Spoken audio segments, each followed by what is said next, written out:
été saisi et tout est terminé. On rejoint l'équipe de 100% Nouvelles.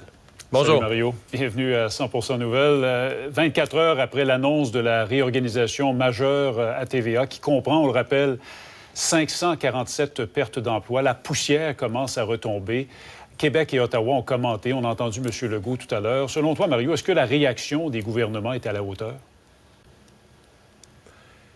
Ce matin, Raymond, à Cube Radio, chaque matin, je suis avec Benoît Dutrisac et j'ai trouvé que Benoît avait une réflexion tellement là-dessus, tellement pointue. Tu sais, aux États-Unis, il y a ces gens qui ne veulent pas s'occuper des armes à feu, réglementer les armes à feu ou encadrer l'usage des armes à feu. Et à chaque fois qu'il y a une tragédie, ils disent « Ah, on offre aux familles, aux proches, nos pensées et nos prières. » En anglais, c'est « thoughts and prayers », là, tu sais. Mais, tu sais, ils sont comme dépourvus, là, puis ils veulent pas toucher à ça, la question de l'encadrement des armes à feu.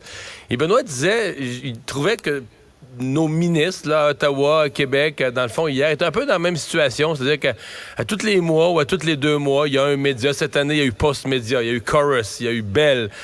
À répétition, il y a eu Métro Média, une fermeture complètement à Montréal. Donc, des fermetures, des pertes d'emplois par centaines dans le milieu des médias.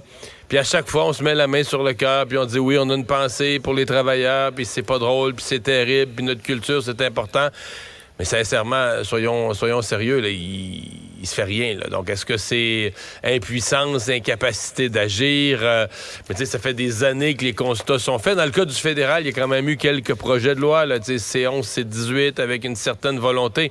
Mais quand tu regardes le moment, à partir du moment où ils ont commencé à parler de ça, puis le fait, ces lois-là sont même pas encore vraiment en vigueur, même sont votées dans un cas, mais pas vraiment en exécution.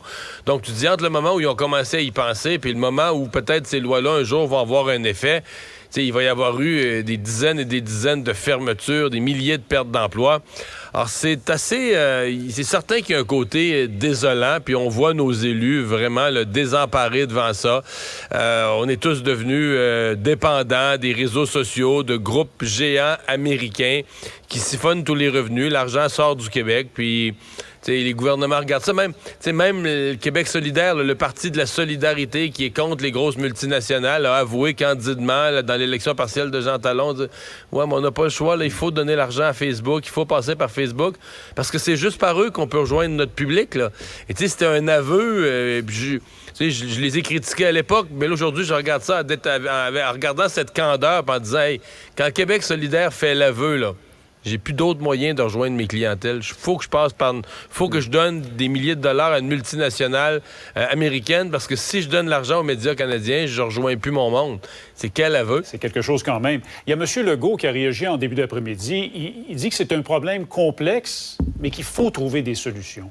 Il y a quoi comme solution, Mario, réaliste là, au Québec, au niveau provincial? Ben là, il faut trouver des solutions. Il commence à être tard. Là. Je veux dire, il va falloir en trouver avant qu'il soit peut-être trop tard, mais regardez ce qui s'est passé juste dans l'année 2023. Regardez ce qu'il y a eu comme hécatombe. Il commence à être tard. On vient de voir les chiffres. Oui, certains disent qu'il faudra un fonds des médias, mais moi, je pense que la première étape, c'est minimalement d'avoir des règles du jeu équitables. Puis là, on s'adresse plus au CRTC. C'est sûr, on s'adresse plus au fédéral qu'à Québec, mais tu sais, le CRTC qui a même plus vraiment de représentants québécois, ça fait pitié. Le CRTC qui est en retard sur tout ce qui se joue, qui continue à imposer. Je voyais dans le cas, je relisais aujourd'hui en travaillant dans le dossier de la crise des médias, le dossier de Chorus. Et Chorus... Tu sais, je pense que l'action est en bas d'une pièce. La compagnie est en grande difficulté, a fait des mises à pied massives. Et le Chorus, le CRTC disait à propos de Chorus, ouais, là, on songe peut-être à enlever certaines des obligations réglementaires qui leur coûtent très cher. Ouais. Ça vient très tard. T'es devant le patient. Oui, t'es devant le patient à l'agonie. Là, tu te grattes encore la tête, tu te demandes ce que tu vas faire. Alors que t'imposes toutes ces réglementations très contraignantes aux médias canadiens. Quand Netflix débarque au Canada, tu y imposes rien, aucune obligation de participer, aucun fonds de production local, aucune obligation de rien, de faire... D'ailleurs, tout ce que Mélanie Joly avait mis comme objectif à Netflix de production canadienne, ils ont fait un film, là. Puis après ça, il y a quelques humoristes qui réussissent à passer leur matériel. Mais Netflix fait absolument rien ici. Donc, tu sais, c'est un échec pour la politique culturelle canadienne. Là, c'est échec avec un grand E. Puis tu sais, bon, est-ce que c'est le CRTC, le gouvernement, qui doit porter le bonnet d'âne? C'est un peu tous, là, tu sais. En tout cas, tout le monde aujourd'hui affirme vouloir trouver des solutions. Reste à voir, Mario, si ce sera le cas véritablement cette fois-ci. On parlait de la grève générale illimitée à la Fédération autonome de l'enseignement qui doit être déclenchée à compter du 23 novembre. Là, après la pandémie, c'est une autre année scolaire, Mario, qui pourrait être perturbée au Québec? Moi, Raymond, je trouve que là, la FAE, il nous arrive pas mal vite avec ça. D'abord, moi, je m'étais fait une idée, là, personne ne m'avait fait confidence. C'est plus une idée que je me suis fait que, regarde, il y a des négociations, on arrive au mois de novembre, les négociations vont s'intensifier, on va arriver à la période des fêtes. Je m'étais fait une idée qu'il n'y aurait pas de grève générale illimitée avant les fêtes. Peut-être des journées de grève. D'ailleurs, on en a le lundi, le Front commun, puis il va y en avoir la FIC, là, je pense que c'est 2 autres journées la semaine prochaine. Donc, puis probablement d'autres, là, quelque part plus tard en novembre ou au début de décembre, d'autres journées comme ça, prises isolément. Mais que là, on nous arrive, bing bang, à la Fédération autonome de l'enseignement, la FAE, puis le 23 novembre, si c'est pas réglé, nous autres, on ferme toutes les écoles. Et là, Raymond, je sais que les gens, là, c'est compliqué, les gens ne savent pas nécessairement tel syndicat est associé aux représentants des enseignants de telle commission scolaire. Mais la FAE, là, c'est les écoles de Montréal, Laval, une partie de la Rive-Nord, l'ouest de la Rive-Sud, c'est la... Oui, mais là, ce qu'il faut faire attention dans le tableau, c'est qu'à partir, tu sais, le 6, le 8, le 9, ce sont des journées. Des journées, à partir du 23, oui, alors qu'à partir du 23, c'est le point de... illimité, ouais. Exactement. Donc, on pourrait mettre là, toutes les journées rouges jusqu'à temps qu'il y ait un règlement. C'est une grève générale illimitée qui peut durer 1 semaine, 2 semaines, 3 semaines, avec les écoles fermées. Ça veut dire que le matin, les enfants, là, l'autobus passe pas, les enfants vont pas à l'école. La FAE, ce matin, j'ai interviewé la présidente, elle a dit non, il faut que les parents s'organisent. Il faut déjà qu'ils appellent les grands-parents ou qu'ils se trouvent un plan B ou qu'ils parlent à leur employeur. Et on va faire du piquetage. Donc, il n'y a pas de service scolaire. Le but de la FAE, c'est de fermer l'école, de faire que les services de garde ne traversent pas la ligne de piquetage. Là. C'est le syndicalisme à son sens le plus pur. Là. On ne traverse pas les lignes de piquetage, on ferme l'école, on veut... Le but, c'est... D'ailleurs, elle me l'a dit comme ça. Le but, c'est de faire le maximum, je sais pas, de dommages, mais de vraiment, là, tu sais, de tout arrêter. Donc, les parents doivent se préparer à ce scénario-là parce que y a-t-il vraiment quelqu'un qui pense que les négociations dans l'état actuel où elles sont vont se régler en 2 semaines? Ouais. Est-ce que c'est un peu trop vite de la part du syndicat et qui risque forcément oui. de se mettre les parents à dos, la population en général à dos?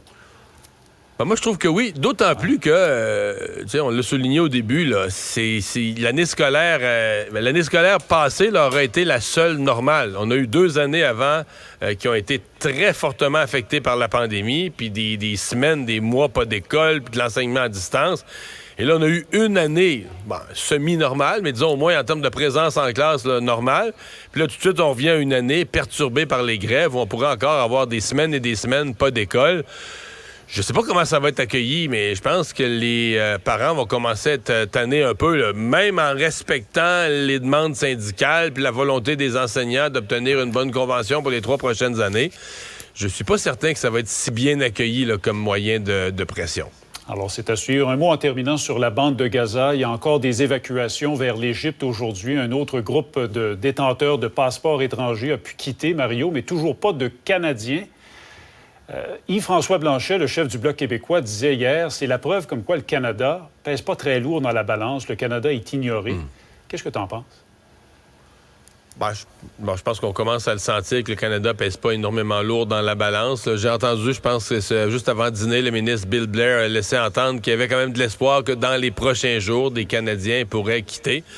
C'est une bonne nouvelle en soi, là, qu'on commence à avoir minimalement ce point de passage fonctionnel pour que des blessés puissent aller se faire soigner à l'extérieur, que des étrangers puissent quitter, que des vivres puissent entrer aussi, ou que les éléments nécessaires, là, disons, un réapprovisionnement minimalement humanitaire de ces populations-là soit possible. Ça, il faut quand même le voir comme une bonne nouvelle, parce que pendant les premiers jours de la guerre, il n'y avait rien de ça qui était possible. Mais c'est pas... Il y a rien de bon augure dans ce conflit-là présentement, parce que je sais pas si... t'as entendu, le Hezbollah commence à parler là, d'une guerre totale, de provoquer un embrasement à toute la région. Donc, c'est une... disons que c'est une situation très tendue là-bas. Là. Ça ne s'améliore pas, effectivement. Mario, merci beaucoup. Bonne fin de semaine. Au revoir. Au revoir.